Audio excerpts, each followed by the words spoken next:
last time we hung out, our foursome finally made their way to the library. But in this afterworld where everything is strange, the library is no exception. Here, the shelves upon shelves of books are covered and entwined with plants of every sort. Unfortunately, or fortunately, one of said plants was catmint, which Amelite immediately found and scarfed down before proceeding to climb the shelves high off her tail. The librarian, of course, chose this moment to make her entrance, flying into sight and squawking at Amelite to return to the ground, as Aarakocra macaw librarians are wont to do. Amelite obeyed, after only sort of trying to paw at the flying bird woman, and climbed back down to the rest of the party. A conversation of verbal sparring then ensued, though our troupe didn't quite seem to know what exactly it was they were sparring about. Somehow, though, they managed to say the right thing to convince the librarian Sybil that they were possible allies of the library, whatever that means.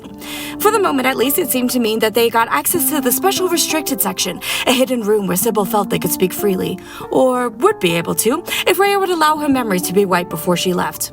Apparently impossibly agreeing to sketchy pacts without first reading the fine print has its consequences. Who knew? Eventually, Rhea maybe sort of agreed, and the whole party was granted entrance to the inner sanctum. Here, questions were asked and somewhat answered, cookies were provided, possibly sketchy beer was drunk, books were perused, and eventually Rhea was immobilized with a wave of Sybil's hand.